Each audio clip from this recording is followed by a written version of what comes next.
Hello friends, स्वागत है आप सभी का लेट्स लर्न ऑनलाइन चैनल पर। आज से हम BPSC TRE 4.0 class 6 to 10 geography के लिए एक नई सीरीज की शुरुआत करने जा रहे हैं, जिसमें 30 महत्वपूर्ण प्रश्नों को सॉल्व किया जाएगा। हर सेट में 30 प्रश्न होंगे और इन 30 प्रश्नों का अगर पीडीएफ फाइल चाहिए तो हमारा टेलीग्राम चैनल ज्वाइन कर सकते हैं। टेलीग्राम चैनल का लिंक डिस्क्रिप्शन में दिया हुआ है। ठीक है, पहले हमने जो आप लोगों को पीडीएफ फाइल देते थे उसमें 30 प्रश्न के लिए 30 पेज हुआ करता था, लेकिन नई बदलाव के तहत हमने इन 30 प्रश्नों को 3 पेज में एडजस्ट करने की कोशिश किया है, ताकि आप लोग आसानी से इसे प्रिंट आउट कर सकें और रिवीजन कर सकें।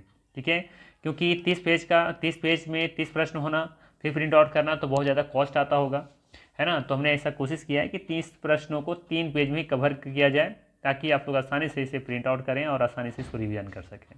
ठीक है, तो ये नया बदलाव कैसा लगा आप लोग जरूर बताइएगा। और free of cost PDF file पाने के लिए हमारा टेलीग्राम चैनल जरूर ज्वाइन कीजिएगा। टेलीग्राम चैनल का लिंक डिस्क्रिप्शन में दिया हुआ है। ठीक है, तो चलिए शुरू करते हैं बिना समय गंवाए आज का सेशन। चलिए, आज का पहला सवाल आप सभी के लिए सवाल है, निम्न में से कौन सा कथन दक्कन ट्रैप के बारे में सही नहीं है। बताना है कि कौन सा कथन दक्कन ट्रैप के बारे में सही नहीं है। पहला विकल्प में है, यह बेसाल्ट चट्टानों से बना है, इसका निर्माण ज्वालामुखी उद्गार से हुआ है, इसमें काली मिट्टी पाई जाती है। एक से अधिक सही है या फिर उपरोक्त में से कोई नहीं। अगर सवाल का जवाब पता है तो कमेंट करते हुए चलिएगा। ठीक है, बिल्कुल ही सीरियसली लीजिए टेस्ट को, बिल्कुल ऐसा महसूस कीजिए कि आप एग्जाम में बैठे हुए हैं। ठीक है, तो चलिए सबसे पहले समझते हैं दक्कन ट्रैप के बारे में। दक्कन ट्रैप भारत के दक्षिणी पठारी भाग में यह फैला हुआ विशाल ज्वालामुखीय क्षेत्र है। यह बेसाल्ट चट्टानों से बना है। ठीक है, ध्यान रखिएगा, यह बेसाल्ट चट्टानों से बना है। इसका निर्माण ज्वालामुखी उद्गार से हुआ है, ये भी सही है। यहाँ काली मिट्टी पाई जाती है जो कपास के लिए प्रसिद्ध है। ठीक है, तो ये भी सही है। पूछा है कौन सा सही नहीं है, इस सवाल का सही जवाब होगा ये विकल्प, उपर्युक्त में से कोई नहीं। ठीक है, क्योंकि तीनों विकल्प बिल्कुल यहाँ पे सही हो जाएगा। ठीक है ना। चलिए अगला सवाल, अगला सवाल आपके स्क्रीन पर है। भारत में पश्चिमी घाट की तुलना में पूर्वी घाट अधिक कटे फटे होने का मुख्य कारण क्या है। अधिक वर्षा, नदियों द्वारा अपरदन, ज्वालामुखी क्रिया, एक से अधिक या फिर उपर्युक्त में से कोई नहीं। ठीक है, तो सबसे पहले समझिए कि पश्चिमी घाट सतत है, कंटिन्यूअस है।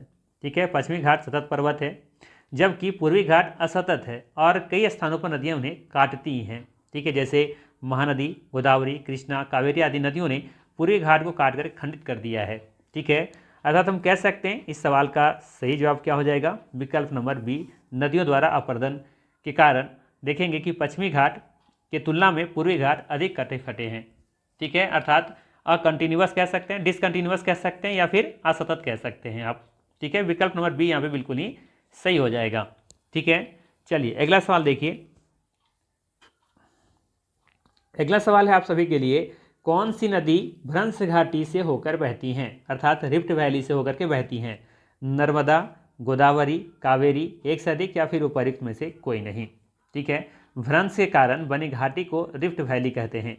जब फॉल्ट होता है ना, तो फॉल्ट के कारण बनी घाटी को ही रिफ्ट वैली कहते हैं। भारत में नर्मदा और ताप्ती नदियाँ भ्रंश घाटी से बहती हैं। ठीक है, तो यहाँ पे देखेंगे विकल्प नंबर ए सही हो जाएगा। ठीक है, देखेंगे तो ये नर्मदा नदी भ्रंश घाटी होकर के बहती हैं।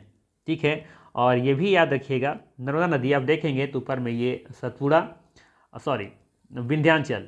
ठीक है, ये विंध्याचल और नीचे है सतपुड़ा, इसी के बीच से बहती हैं नर्मदा नदी। ठीक है, जो कि अमरकंटक से निकलती है। ठीक है, तो ये भ्रंश घाटी में बहने वाली नदी है नर्मदा नदी। ठीक है ना। चलिए अगला सवाल देखिए। अगला सवाल है, मानसून का विस्फोट का तात्पर्य क्या है। बताना है मानसून का विस्फोट का तात्पर्य क्या है।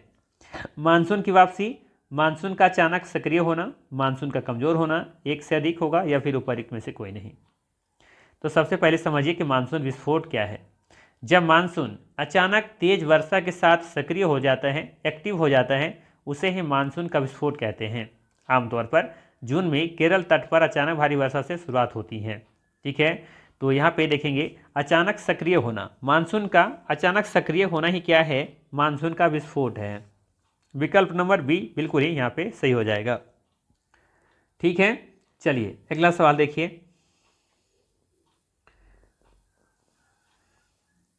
अगला सवाल है कि भारत में शीतकालीन वर्षा मुख्य रूप से किसके कारण होती है। ठीक है, आसान सा सवाल है। भारत में शीतकालीन वर्षा मुख्य रूप से किसके कारण होती हैं। दक्षिण पश्चिम मानसून की वजह से, व्यापारिक पवने की वजह से, पश्चिमी विक्षोभ की वजह से, जिसे वेस्टर्न डिस्टर्बेंस कहते हैं, एक से अधिक होगा या फिर उपयुक्त में से कोई नहीं। तो याद रखिएगा, भारत के उत्तर पश्चिमी भागों में शीतकालीन वर्षा का मुख्य कारण पश्चिमी विक्षोभ है या फिर वेस्टर्न डिस्टर्बेंस है। ये भूमध्य सागर क्षेत्र से उत्पन्न होकर के भारत आते हैं। ठीक है ना। तो विकल्प नंबर यहाँ पे क्या सही हो जाएगा, सी विकल्प सही हो जाएगा। ठीक है, बाकी भी बातों को ध्यान में रखते हुए चलिए, जिससे हमने कहा ना कि ये जो पश्चिमी विक्षोभ है ये भूमध्य सागर से होकर के आती हैं, उत्पन्न होकर के आती हैं। तो भूमध्य सागर का नाम जरूर याद रखिएगा। ठीक है, चलिए अगला सवाल है, निम्न में से कौन सा राज्य खनिज तेल उत्पादन में अग्रणी है। विकल्प में है गुजरात, असम, महाराष्ट्र, एक से अधिक या फिर उपयुक्त में से कोई नहीं। सही जवाब होगा उपयुक्त में से कोई नहीं। ठीक है, याद रखिएगा, भारत में कच्चे तेल के उत्पादन में राजस्थान का योगदान 27% है, जो कि पहले स्थान पर है। ठीक है, सबसे ज़्यादा तेल का उत्पादन कहाँ किया जाता है, राजस्थान में, जहाँ पे 27% का योगदान होता है। वहीं दूसरे नंबर पर गुजरात है, जहाँ पे देखेंगे तो खनिज तेल का उत्पादन मात्र 13% किया जाता है। वहीं तीसरे नंबर पर है आपका असम, जहाँ पे खनिज तेल का उत्पादन मात्र 12% किया जाता है। हाँ, ये सही है कि भारत के असम में कच्चे तेल का 27% भंडार है। ठीक है, अर्थात कह सकते हैं सबसे अधिक खनिज तेल का भंडार कहाँ है, तो असम में है। लेकिन सबसे ज़्यादा खनिज तेल का उत्पादन कहाँ पे किया जाता है, तो राजस्थान में किया जाता है 27%। ठीक है, भारत में कच्चे तेल के उत्पादन में राजस्थान का योगदान 27% है, जो कि पहले नंबर पर है, याद रखिएगा। चलिए अब देखते हैं अगला सवाल। अगला सवाल क्या पूछा है, भारत की सबसे पुरानी चट्टानें कहाँ पाई जाती हैं। अरावली पर्वत, विंध्याचल, हिमालय, एक से अधिक या फिर उपयुक्त में से कोई नहीं। ये तो आसान सा सवाल है, सही जवाब हो जाएगा आपका अरावली पर्वत। भारत की सबसे पुरानी चट्टानें कहाँ पाई जाती हैं, अरावली पर्वत में पाई जाती हैं। विकल्प नंबर ए यहाँ पे सही हो जाएगा। ठीक है, इसके साथ साथ ही ये भी याद रख सकते हैं कि भारत के सबसे प्राचीन चट्टानें आर्कियन काल की हैं। ये मुख्यतः अरावली पर्वत क्षेत्र में मिलती हैं, जबकि हिमालय सबसे युवा पर्वत है। ठीक है, चलिए अगला सवाल देखिए। अगला सवाल क्या है, निम्न में से कौन सा मृदा प्रकार नदी घाटियों एवं डेल्टा क्षेत्रों में पाया जाता है। आसान सा सवाल है, कौन सा मृदा प्रकार नदी घाटियों एवं डेल्टा क्षेत्रों में पाया जाता है। विकल्प में है काली मिट्टी, लाल मिट्टी, जलोढ़ मिट्टी, एक से अधिक या फिर उपयुक्त में से कोई नहीं। तो याद रखिएगा, नदियां जब बहती हैं तो अपने साथ गाद लाती हैं। यह गाद डेल्टा और नदी घाटियों में जमा होकर के जलोढ़ मिट्टी बनाती हैं, निर्माण करती हैं। ये सबसे उपजाऊ मिट्टी होती हैं। ठीक है, तो यहाँ पे सही आंसर क्या हो जाएगा, विकल्प नंबर सी सही हो जाएगा, जलोढ़ मिट्टी। ठीक है, काली मिट्टी कहाँ देखने को मिलती है, ज़्यादातर दक्कन क्षेत्र में, और लाल मिट्टी प्रायद्वीपीय क्षेत्र में देखने को मिलती है। ठीक है, चलिए अगला सवाल है, रूर और रेन नदियाँ किस महाद्वीप से संबंधित हैं। रूर और रेन नदियाँ किस महाद्वीप से संबंधित हैं। विकल्प में है एशिया, अफ्रीका, यूरोप, एक से अधिक या फिर उपयुक्त में से कोई नहीं। तो याद रखिएगा, दोनों जर्मनी में बहती हैं और यूरोप महाद्वीप से संबंधित हैं, अर्थात विकल्प नंबर यहाँ पे सी सही हो जाएगा। ठीक है, दोनों जर्मनी में बहती हैं और यूरोप महाद्वीप से ये संबंधित हैं। ठीक है, चलिए अगला सवाल देखिए। अगला सवाल है, भारत में सर्वाधिक जनसंख्या घनत्व वाला संघ राज्य क्षेत्र कौन सा है। बताना है सिंपल सा कि भारत में सर्वाधिक जनसंख्या घनत्व वाला संघ राज्य क्षेत्र कौन सा है। चंडीगढ़, पुदुचेरी, दिल्ली, एक से अधिक या फिर उपयुक्त में से कोई नहीं। सही जवाब होगा विकल्प नंबर सी, दिल्ली। ठीक है, जनसंख्या घनत्व क्या है, प्रति वर्ग किलोमीटर, क्या प्रति वर्ग किलोमीटर क्षेत्र में रहने वाले लोगों की संख्या को ही कहते हैं जनसंख्या घनत्व। ठीक है, एक वर्ग किलोमीटर में कितने लोग रहते हैं औसतन, इसी को क्या कहा जाता है, जनसंख्या घनत्व। अगर आपसे डिफिनेशन पूछा जाए कि जनसंख्या घनत्व किसे कहते हैं, तो जवाब होना चाहिए प्रति वर्ग किलोमीटर क्षेत्र में रहने वाले लोगों की संख्या। ठीक है, संघ राज्य क्षेत्रों में जनसंख्या घनत्व की तुलना करने पर सबसे अधिक जनसंख्या घनत्व आप दिल्ली में देखेंगे। ठीक है, तो सही आंसर क्या हो जाएगा, दिल्ली। अब सबसे कम अगर पूछा जाए तो होगा आपका जवाब अंडमान निकोबार द्वीप समूह। ठीक है, वहीं अगर पूछा जाए राज्यों के बारे में बात करें तो सर्वाधिक जनसंख्या घनत्व वाला राज्य बिहार है, जबकि सबसे कम जनसंख्या घनत्व वाला राज्य अरुणाचल प्रदेश है। ठीक है, तो ये दोनों डेटा याद रखिएगा। वहीं जनसंख्या पूछा जाए सबसे ज़्यादा जनसंख्या किस राज्य में है, तो उत्तर प्रदेश में है। सबसे कम जनसंख्या वाला राज्य कौन सा है, तो ये सिक्किम है। ठीक है, चलिए देखते हैं आगे।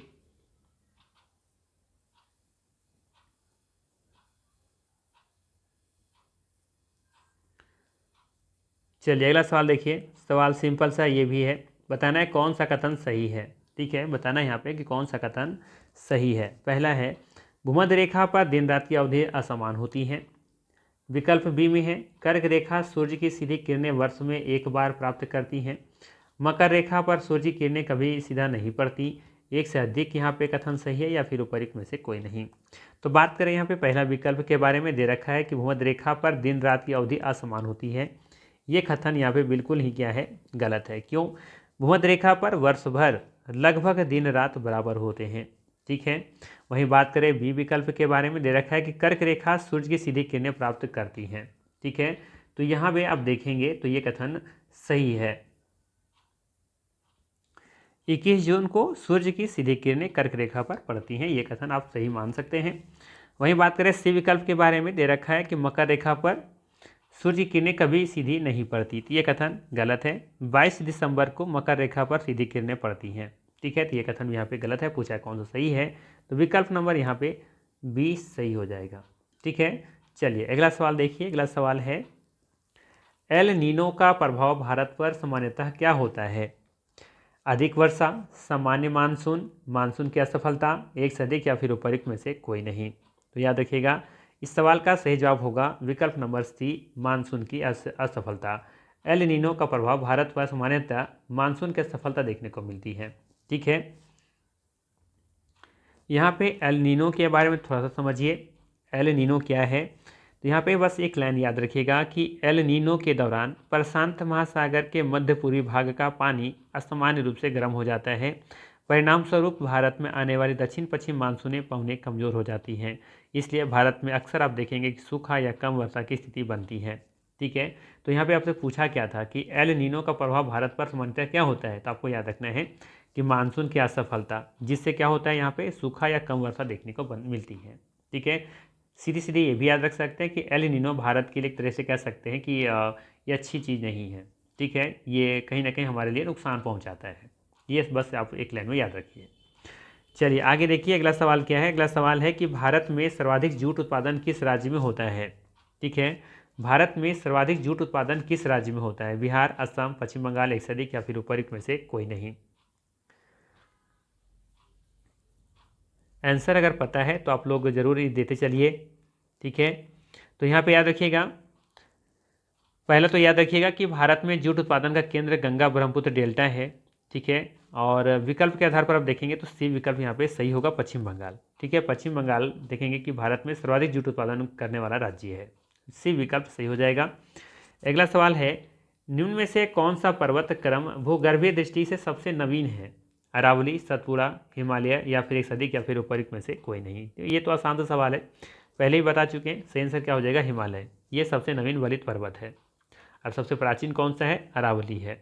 ठीक है, चलिए अगला सवाल देखिए। अगला सवाल है कौन सा कारण मरुस्थलीयकरण के लिए उत्तरदायी नहीं है? बताना है कि कौन सा कारण मरुस्थलीयकरण के लिए उत्तरदायी नहीं है। वनों की कटाई, अत्यधिक चराई, सिंचाई का अभाव, एक से अधिक या फिर उपरोक्त में से कोई नहीं। मरुस्थलीय जो बनता है उस पीछे जो रिस्पॉन्सिबल या उत्तरदायी जो कारक हैं उसमें से वनों की कटाई, अत्यधिक चराई, अति सिंचाई, जलभराव या लवणता जिससे हो जाती हैं, ये तीनों कारण आप देख सकते हैं। ठीक है, तो यहाँ पूछा कौन सा उत्तरदायी नहीं है, तो सिंचाई का भाव। तो सिंचाई का भाव की वजह से जो मरुस्थलीकरण है ये उत्तरदायी नहीं है। सी विकल्प यहाँ पे सही हो जाएगा। बाकी वनों की कटाई और अत्यधिक चराई से मरुस्थलीकरण में ये मदद करता है, उत्तरदायी कह सकते हैं। ठीक है, चलिए अगला सवाल देखिए। अगला सवाल क्या है, भारत में सबसे अधिक वर्षा प्राप्त करने वाला मानसूनी पवन मार्ग कौन सा है? अरब सागर शाखा, बंगाली खाड़ी शाखा, पश्चिमी विक्षोभ, एक से अधिक या फिर उपरोक्त में से कोई नहीं। ठीक है, हो सकता है इस सवाल में आप जरूर फंसेंगे और इसका आंसर जो होगा वो आप लोग निश्चित ही आप लोग शायद ये दे रहे होंगे, लेकिन इस सवाल का सही जवाब होगा विकल्प नंबर बी, बंगाल की खाड़ी की शाखा। ठीक है, बंगाल की खाड़ी जो शाखा है ना, ये पूर्वोत्तर भारत जैसे कि मेघालय, असम की पहाड़ियों से टकरा करके अत्यधिक वर्षा कराती है। इसी कारण चेरापूंजी, मौसिनराम जैसे स्थान विश्व के सर्वाधिक वर्षा वाले क्षेत्रों में हैं। ठीक है। बात करें अरब सागर शाखा के बारे में, तो ये पश्चिमी घाट में भारी वर्षा कराती हैं, पर कुल मिलाकर के सबसे अधिक यहाँ पर नहीं है। ठीक है। वहीं बात करें बंगाली खाड़ी की शाखा, ये तो बिल्कुल सही है, पूर्वोत्तर भारत में अत्यधिक वर्षा का मुख्य कारण बनती है ये। वहीं बात करें पश्चिमी विक्षोभ, तो यह शीतकालीन वर्षा का कारण है, मानसून शाखा नहीं है ये। ठीक है, तो अर्थात कह सकते हैं विकल्प नंबर बी सही है। ठीक है, याद रखिएगा अरब सागर शाखा से भी बारिश होती है, लेकिन कुल जब मात्रा निकालते हैं तो सबसे ज़्यादा जो बारिश होता है ये बंगाली खाड़ी की शाखा से होता है। ठीक है, तो विकल्प नंबर बी यहाँ पे बिल्कुल ही सही होगा, ध्यान रखिएगा। चलिए अगला सवाल देखिए कि भाखड़ा नंगल परियोजना किस नदी पर स्थित है। बताना है भाखड़ा नंगल परियोजना किस नदी पर स्थित है। गंगा, सतलज, रावी, एक से अधिक या फिर उपयुक्त में से कोई नहीं। सही आंसर हो जाएगा इसका सतलज नदी। ठीक है, भाखड़ा नंगल परियोजना भारत की एक प्रमुख बहुउद्देशीय परियोजना है। ये सतलज नदी पर स्थित है और पंजाब, हरियाणा, राजस्थान को लाभ देती है। ठीक है, यहाँ पे सही आंसर हो जाएगा सतलज नदी। अगला सवाल है निम्न में से कौन सा शहर भारत का सिलिकॉन वैली कहलाता है। पुणे, हैदराबाद, चेन्नई, एक से अधिक या फिर उपयुक्त में से कोई नहीं। तो याद रखिएगा भारत का सिलिकॉन वैली बेंगलुरु को कहा जाता है। ठीक है, जो कि कर्नाटक की राजधानी है बेंगलुरु। ठीक है, तो विकल्प नंबर यहाँ पे ई सही हो जाएगा, ध्यान रखिएगा। ठीक है, अच्छा ये पुणे जो है ना, पुणे जो है ये आईटी हब है। ठीक है, आईटी हब कहा जाता है पुणे को, जबकि यहाँ पे कह सकते हैं हैदराबाद हैदराबाद को साइबराबाद भी कहा जाता है, ध्यान रख सकते हैं यहाँ से। ठीक है, लेकिन यहाँ पे सही आंसर क्या हो जाएगा, ई विकल्प हो जाएगा, क्योंकि भारत का सिलिकॉन वैली कौन सा है, बेंगलुरु है। चलिए अगला सवाल देखिए, अगला सवाल है भारत में सर्वाधिक वन क्षेत्र किस राज्य में पाया जाता है। बताना है कि भारत में सर्वाधिक वन क्षेत्र किस राज्य में पाया जाता है। मध्य प्रदेश, अरुणाचल प्रदेश, छत्तीसगढ़, एक से अधिक या फिर उपयुक्त में से कोई नहीं। सही आंसर हो जाएगा इसका मध्य प्रदेश।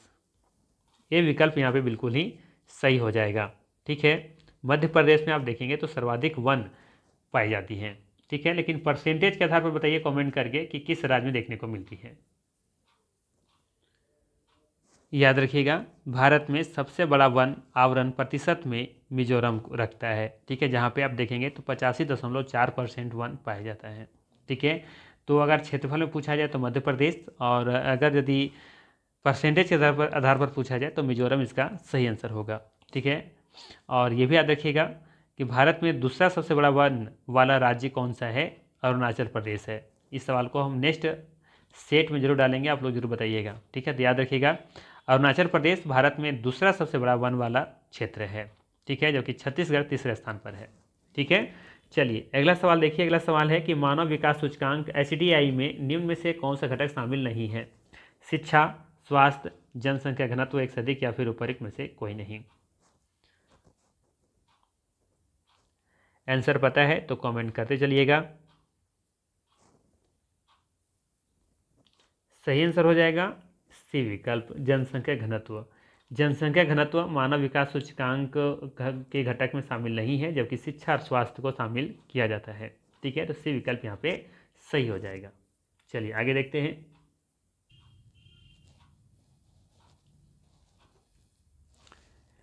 चलिए अगला सवाल है कौन सा राज्य हर घर में छत वर्षा जल संग्रहण ढांचे बनाना आवश्यक कर दिया है। केरल, तमिलनाडु, कर्नाटक, एक से अधिक या फिर उपयुक्त में से कोई नहीं। सही जवाब हो जाएगा तमिलनाडु। तमिलनाडु देश का प्रथम राज्य है जहाँ पे छत वर्षा जल संग्रहण ढांचे को बनाना आवश्यक कर दिया है। ठीक है, ये आप देख सकते हैं यहाँ पे, ये लाइन पढ़ सकते हैं यहाँ से। एक रोचक तथ्य में दिया हुआ है कि तमिलनाडु एक ऐसा राज्य है जहाँ पूरे राज्य में हर घर में छत वर्षा जल संग्रहण ढांचा बनाना आवश्यक कर दिया गया है। इस संदर्भ में दोषी व्यक्तियों पर कानूनी कार्रवाई हो सकती है। ठीक है, चलिए अगला सवाल देखिए, अगला सवाल क्या है।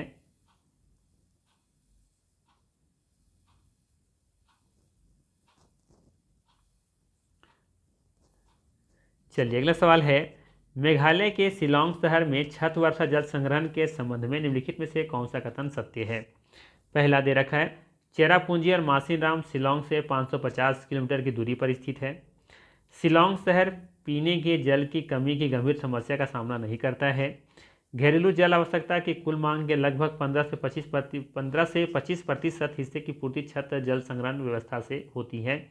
एक से अधिक सही है, फिर उपयुक्त में से कोई नहीं। तो बात करें यहाँ पे पहला विकल्प के बारे में, दे रखा है कि चेरापूंजी और मासिन राम शिलोंग से 550 किलोमीटर की दूरी पर स्थित है। ये कथन गलत है। याद रखिएगा, चेरापूंजी और मासिन राम शिलोंग से 55 किलोमीटर की दूरी पर स्थित है। बी विकल्प में है कि शिलोंग शहर पीने के जल की कमी की गंभीर समस्या का सामना नहीं करता है। तो ये भी कथन गलत है। याद रखिएगा, शिलोंग शहर पीने के जल की कमी की गंभीर समस्या का सामना करता है। ठीक है। सी विकल्प में है कि घरेलू जल आवश्यकता का कुल मांग के लगभग 15 से 25% हिस्से की पूर्ति छत जल संग्रहण व्यवस्था से ही होती है। तो ये कथन सही है। पूछा था कौन सा कथन सत्य है, तो ये कथन सत्य है। ठीक है, आप यहाँ से देख सकते हैं, समझ सकते हैं चीज़ों को। मेघालय की राजधानी शिलोंग में छत वर्षा जल संग्रहण प्रचलित है। यह रोचक इसलिए है क्योंकि चेरापूंजी और मासिन राम जहाँ विश्व की सबसे अधिक वर्षा होती है, शिलोंग से 55 किलोमीटर की दूरी पर स्थित है और यह शहर पीने के जल की कमी की गंभीर समस्या का सामना करता है। शहर के लगभग हर घर में छत वर्षा जल संग्रहण की व्यवस्था है। घरेलू जल आवश्यकता की कुल मांग के लगभग 15 से 25% हिस्से की पूर्ति छत जल संग्रहण व्यवस्था से ही होती है। ठीक है, तो इस तरीके से सब कह सकते हैं। यहाँ पे विकल्प नंबर क्या हो जाएगा, सी सही हो जाएगा, बाकी गलत है। ठीक है, चलिए आगे देखिए। अगला सवाल है कि बांस ड्रिप सिंचाई प्रणाली भारत के किस राज्य में मुख्य रूप से प्रचलित है? मिजोरम, मेघालय, असम, एक से अधिक या फिर उपरोक्त में से कोई नहीं। तो याद रखिएगा, सही जवाब होगा मेघालय। ठीक है, मेघालय में आप देखेंगे तो बांस ड्रिप सिंचाई प्रणाली ये मुख्य रूप से प्रचलित है। ठीक है, आप इसे पढ़िए, ये कटिंग है ना। मेघालय में नदियों व झरनों के जल को बांस द्वारा बने पाइप द्वारा एकत्रित करके 200 वर्ष पुरानी विधि प्रचलित है। लगभग 18 से 20 लीटर सिंचाई पानी बांस पाइप में आ जाता है और उसे सैकड़ों मीटर की दूरी तक ले जाया जाता है। अंत में पानी का बहाव 20 से 80 बूंद प्रति मिनट तक घटाकर पौधे पर ये छोड़ दिया जाता है। ठीक है, तो ये पूरा डिटेल्स याद रख सकते हैं। चलिए अगला सवाल देखिए। अगला सवाल है, सरदार सरोवर बांध भारत के किन राज्य में और किस नदी पर बनाया गया है? मध्य प्रदेश तापी नदी, गुजरात नर्मदा नदी, राजस्थान चंबल नदी, एक से अधिक या फिर उपरोक्त में से कोई नहीं। सही आंसर हो जाएगा गुजरात नर्मदा नदी। ठीक है, सरदार सरोवर बांध ये भारत के गुजरात राज्य में नर्मदा नदी पर बनाया गया है। विकल्प नंबर बी सही हो जाएगा। ठीक है, आप यहाँ से देख सकते हैं, इस कटिंग को पढ़ सकते हैं। सरदार सरोवर बांध गुजरात में नर्मदा नदी पर बनाया गया है। यह भारत की एक बड़ी जल संसाधन परियोजना है जिसमें 4 राज्य, इसे जरूर याद रखिएगा, कितने राज्य इसमें शामिल हैं? तो 4 राज्य। कौन कौन? महाराष्ट्र, मध्य प्रदेश, गुजरात और राजस्थान। इसको जरूर याद रखिएगा और बाकी डिटेल्स आप चाहें तो यहाँ पे पढ़ सकते हैं। ठीक है, तो ये यहाँ से सवाल जरूर बन सकता है, ध्यान रखिएगा। अगला सवाल है कि सरदार सरोवर परियोजना में कुल कितने राज्य शामिल हैं? कितने राज्य शामिल हैं? तो ये 4 राज्य शामिल हैं। कौन कौन से शामिल हैं ये भी याद रखिएगा, महाराष्ट्र, मध्य प्रदेश, गुजरात और राजस्थान। ठीक है, इन 4 राज्यों का नाम याद रखिएगा। चलिए अगला सवाल देखिए। अगला सवाल क्या है, सदाबहार वन कहाँ पाए जाते हैं? राजस्थान में, पश्चिमी घाट में, पंजाब में, एक से अधिक या फिर उपरोक्त में से कोई नहीं। तो याद रखिएगा, सदाबहार वन वहाँ पाए जाते हैं जहाँ पे 200 सेंटीमीटर से अधिक वर्षा होती है। ठीक है, विकल्प नंबर यहाँ पे बी बिल्कुल ही सही हो जाएगा। ठीक है, पश्चिमी घाट। अगला सवाल देखिए। अगला सवाल है कि शुष्क पर्णपाती वन कहाँ पाए जाते हैं? अधिक वर्षा वाला क्षेत्र में, मध्यम वर्षा वाला क्षेत्र में, मरुस्थलीय क्षेत्र में, एक से अधिक होगा या फिर उपरोक्त में से कोई नहीं। तो देखिए, अधिक वर्षा वाला क्षेत्र में तो आपको देखने को क्या मिलेगा? सदाबहार वन। ठीक है, मरुस्थलीय क्षेत्रों में तो फिर आपको कटीले वन देखने को मिलेंगे। ठीक है, तो एक विकल्प बच रहा है आपके पास, मध्यम वर्षा वाला क्षेत्र। तो सही आंसर हो जाएगा बी विकल्प, मध्यम वर्षा क्षेत्र। जहाँ पे मध्यम वर्षा वाला क्षेत्र होता है ना, वहाँ पे शुष्क पर्णपाती वन देखने को मिलते हैं। और यहाँ पे याद रखिएगा 70 से लेकर के 100 सेंटीमीटर के बीच में बारिश होती है। ठीक है, ये वन 70 से 100 सेंटीमीटर के आसपास मध्यम वर्षा वाले क्षेत्रों पर पाए जाते हैं, उष्णकटिबंधीय शुष्क पर्णपाती वन। ठीक है, यहाँ पे प्रमुख वृक्ष के बारे में बात करें तो सागौन, साल, पलास आदि देखने को मिलते हैं। ठीक है ना, चलिए आगे देखते हैं अगला सवाल। हाँ, यहाँ पे एक चीज़ और भी याद रख सकते हैं कि यहाँ पे एक होता है शुष्क पर्णपाती वन और एक होता है आर्द्र। क्या होता है? आर्द्र पर्णपाती वन। तो यहाँ पे आप देखेंगे तो 100 से लेकर के 200 सेंटीमीटर के बीच में वर्षा होता है, जबकि सदाबहार वन में 200 सेंटीमीटर से अधिक वर्षा होता है। ठीक है, और 70 सेंटीमीटर से कम जहाँ पे वर्षा होता है वहाँ पे कटीले वन देखने को मिलते हैं। ठीक है, चलिए अगला सवाल देखिए। अगला सवाल है, मैंग्रोव वन कहाँ पाए जाते हैं? मैंग्रोव वन कहाँ पाए जाते हैं? पर्वतों पर, मरुस्थल में, डेल्टा क्षेत्रों में, एक से अधिक या फिर उपरोक्त में से कोई नहीं। तो याद रखिएगा, ये वन डेल्टा और ज्वारीय तटीय क्षेत्रों में जल में ये देखने को मिलते हैं। ठीक है, खास करके भारत में बात करें तो ये प्रमुख रूप से सुंदरवन में देखने को मिलते हैं, गंगा ब्रह्मपुत्र डेल्टा में। ठीक है, तो ये मैंग्रोव वन कहाँ पाए जाते हैं, तो डेल्टा क्षेत्रों में पाए जाते हैं। सी विकल्प सही हो जाएगा। ठीक है, चलिए अगला सवाल देखिए, गंगा नदी का उद्गम स्थल कहाँ है। ठीक है, मानसरोवर, गंगोत्री, बद्रीनाथ, एक से अधिक या फिर उपरोक्त में से कोई नहीं। तो गंगा की मुख्य धारा भागीरथी का उद्गम गौमुख जो कि गंगोत्री हिमनद से होता है। ठीक है, इसीलिए आप कह सकते हैं सही आंसर क्या हो जाएगा, गंगोत्री। ठीक है ना, जबकि मानसरोवर से तो लोग जानते होंगे कि सिंधु और ब्रह्मपुत्र ये से संबंधित है, अर्थात यहीं से इसका उद्गम होता है। चलिए एक सवाल और देख लेते हैं जल्दी से। निम्नलिखित में से कौन सी नदी अरब सागर में नहीं गिरती है, गोदावरी, कृष्णा, नर्मदा, एक से अधिक या फिर उपरोक्त में से कोई नहीं। ठीक है, तो नर्मदा ये अरब सागर में गिरती हैं, गोदावरी बंगाल की खाड़ी में गिरती हैं और कृष्णा भी बंगाल की खाड़ी में गिरती हैं। पूछा है कौन सी नदी अरब सागर में नहीं गिरती है, तो कृष्णा और गोदावरी ये अरब सागर में ना गिर करके बंगाल की खाड़ी में गिरती हैं। सही आंसर क्या हो जाएगा यहाँ पे, विकल्प नंबर डी सही हो जाएगा। एक से अधिक ऐसी नदियाँ हैं जो कि अरब सागर में नहीं गिरती हैं। ठीक है, तो ये था 30 महत्वपूर्ण प्रश्न। अगर ये सेशन अच्छा लगा हो तो लाइक ज़रूर कीजिएगा, चैनल पर नए हैं तो सब्सक्राइब जरूर कीजिएगा, और इस सीरीज़ के बारे में ज़रूर बताइएगा कि सीरीज़ कैसा लगा आपको, मतलब ये वीडियो कैसा लगा। सीरीज तो अभी शुरू हुआ है, तो ये वीडियो कैसा लगा ज़रूर बताइएगा। ठीक है, और आप लोग का मार्क्स भी बताइएगा ज़रूर कि कितना आ रहा है, 30 में कितना मार्क्स आप लोग अटेम्प्ट कर पाए, कितना अटेम्प्ट कर पाए और उसमें से कितना सही हुआ, तो ये ज़रूर बताइएगा। मिलते हैं फिर इसी तरह के नेक्स्ट वीडियो में। Thanks for watching.